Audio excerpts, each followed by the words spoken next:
ఏంటి blue socks దొరకలేదా? అప్పుడు బెడ్ కింద చూడు.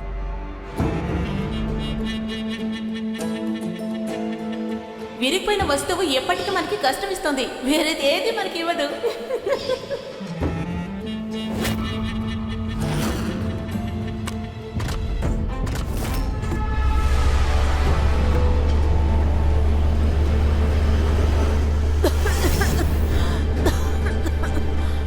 నన్ను చూసి నవ్వావు కదా, ఇప్పుడు నేను ఏం చేస్తానో చూడు.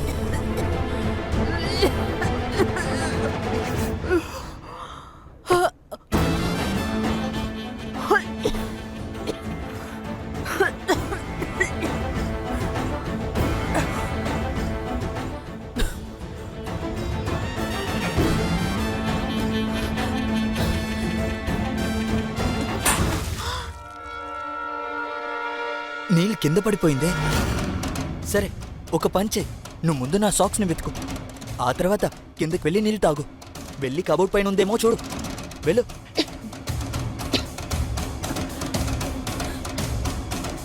ఇలా చూడు, అక్కడ చైర్ ఉందిగా, అది వేసుకొని చూడు.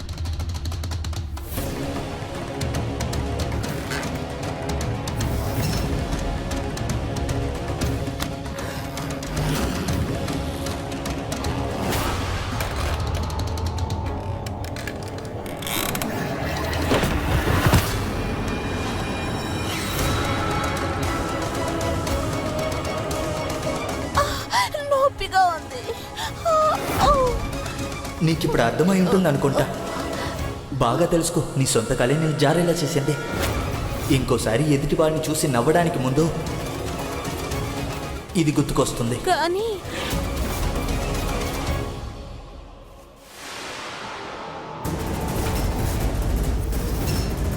ఎదుటి వాళ్ళ కష్టాన్ని చూసి ఎగతాళి చేస్తున్నావు చూడు, అలాంటి వాళ్ళకి ఈ ఇంట్లో చోటు లేదు. ఇక్కడి నుంచి త్వరగా వెళ్ళు.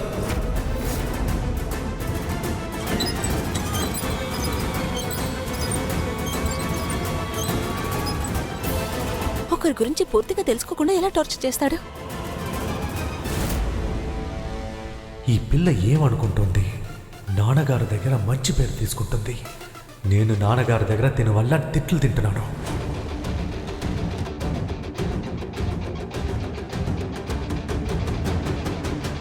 ఈ బోర్డులో ఏ రాసిందో మీరు చదవలేదా? అదేలాగా నేను బింద్యాన్ని నీకు తెలీదా? ఈ బోర్డు మిగతా వాళ్ళ కోసమే, మర్యాదగా అటు తప్పుకో. తిను పోలీసుల దగ్గర నిజం చెప్పి ఈజీగా ఇల్లు వదిలి వెళ్ళిపోయి ఉండొచ్చే. ఎందుకు అమ్మాయి అలా చేయలేదు? ఇలాంటి అమ్మాయిలందరూ చూడ్డానికి చాలా అమాయకత్వంగా ఉంటారు, కానీ వాళ్ళందరూ నంబర్ 1 క్రిమినల్ లా ఉంటారు. అది ఏమంటారు తెలుసా? అది వీళ్ళనే దత్తమని అంటారు. నువ్వెందుకు ఇక్కడికి వచ్చావు? తను అసలు ఎందుకు ఇక్కడి నుంచి వెళ్ళట్లేదు? వెళ్ళిపోవడానికే కదా వెయిట్ చేసింది. ఇంకా ఎందుకు మీ ఇంట్లోనే ఉంది? అది సర్లా ఆంటీ ఎప్పుడైనా హాస్పిటల్ నుంచి ఇంటికి రావచ్చు. అలాంటి సమయంలో ఆవిడ ఎవరిని ఎక్కువగా ద్వేషిస్తున్నారో ఆ అమ్మాయి ఇంట్లో ఉంటే అప్పుడు ఏమవుతుంది చెప్పు? అలా జరిగితే ఆవిడ బాధపడదా? లేదు లేదు లేదు, ఒంటిపైన గాయం పడితే అదే త్వరగా మానిపోతుంది సూరజ్, కానీ మనసులో గాయం అయితే అది ఎప్పుడు కోలుకోదు. పెద్దమ్మ ఇంటికి వచ్చే లోపల ఈషా గారిని ఎలాగైనా ఈ ఇల్లు వదిలి పంపించేయాలి. నాకు మాట ఇవ్వు బింద్యా. ఈషాని ఇల్లు వదిలి పంపించే వరకు పెద్దమ్మకి ఈ విషయం గురించి తెలియకుండా చూసుకో. సరే, నువ్వు కావాలంటే ఈషానే చూసుకో. సర్లాంటి నేను చూసుకుంటాను, నువ్వు దిగులు పడకు. ఎంత తొందరగా ఈషా గారు అయ్యగారి దగ్గర క్షమాపణ అడుగుతారో అంత త్వరగా నేను ఈ సమస్యలోంచి తప్పించుకుంటాను.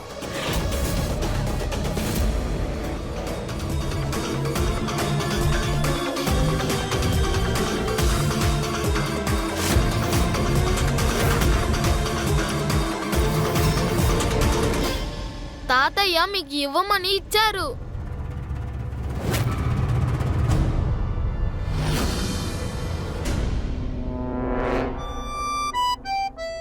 మీకు ఒకటి తెలుసా? పోయినసారి మీకు హెల్ప్ చేశాను కదా, హెల్ప్ చేసినందుకు చెవు తిప్పేశారు.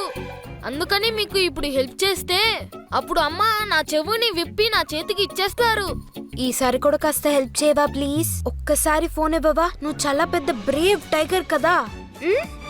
Last time please. Last time.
మీరేం చేస్తున్నారు?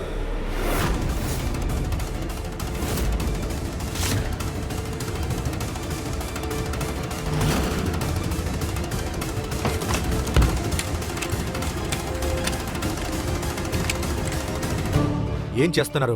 నేను అడుగుతున్నది మీకు వినపడట్లేదు? మీరు ఈ బీరువాని తెరిచి ఏం చేస్తున్నారు? అది నేను బట్టలు కింద పడిపోయి ఉన్నాయి కదా, సర్దుదాం అనుకున్నాను. బోర్ కొడుతుంది.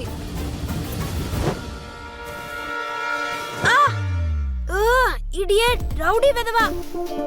అయ్యగారి దగ్గర సారీ అడిగి మీ ఇంటికి వెళ్ళండి. ఇలాంటి నాటకాలు వేయడానికి అవసరం ఉండదు. భార్య భర్త పనులు చేస్తే దాన్ని నాటకం అంటారా? ఏంటి ఏమన్నారు? భార్య? అవును, భార్య. ఇదిగో ఈ మంగళసూత్రాన్ని నువ్వే కదా కట్టింది నా మెడలో. నువ్వు కూడా నన్ను ఎంత బాగా చూసుకుంటున్నావు. నీళ్లు తెచ్చావు, బట్టలు తెచ్చావు.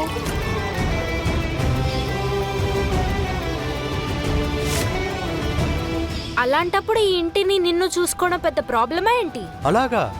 మీరు నా భార్యనా? ఈ ఇంటి కోడలు కాదు? మంచి విషయమే. అయితే మీరు భార్యకి కావాల్సిన బాధ్యతలు, ఈ ఇంటి కోడలికి కావాల్సిన బాధ్యతలు చేస్తే అప్పుడు తెలుస్తుంది కోడలుగా ఉండడం ఎంత కష్టమని.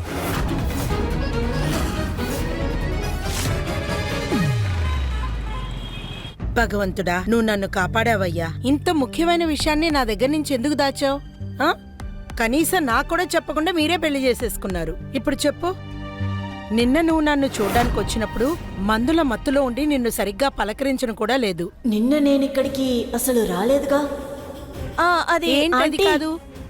మేమందరం నీకు సపోర్ట్ చేస్తూనే ఉన్నాగా, మరి దాచాల్సిన అవసరం ఏంటి?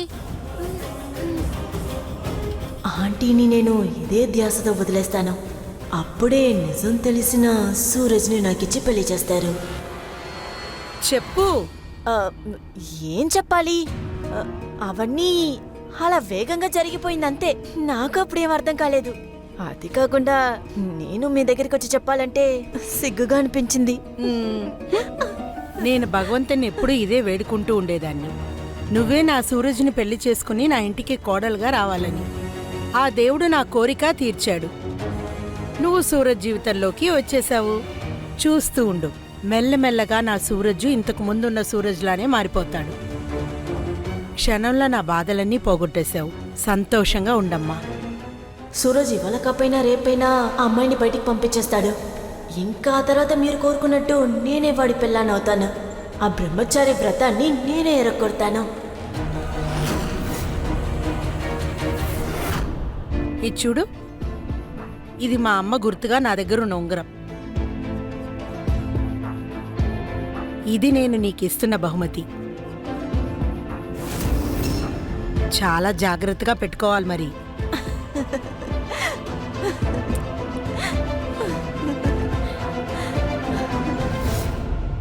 ఎప్పుడు నా కూతురు తీసుకొస్తావు? తొందరలో తీసుకొస్తాను, ప్రయత్నిస్తున్నాను. తను ఇప్పటి వరకు చాలా మొండిగా ఉంది. కొత్త గుర్రం మనకి తొందరగా సవారీకి దొరకదు, కానీ దాన్ని హ్యాండిల్ చేసే విధంలో చేస్తే వస్తుంది. తను తిరిగి రావటం తప్పితే తనకి వేరే దారి లేదు. కానీ ఒక విషయంలో నువ్వు జాగ్రత్తగా ఉండు. నా కూతురు మొహంలో ఎటువంటి గాయమే ఏర్పడకూడదు. అలాగే అయ్యగారు, మీరు చెప్పినట్టుగానే ఖచ్చితంగా జరుపుతాను.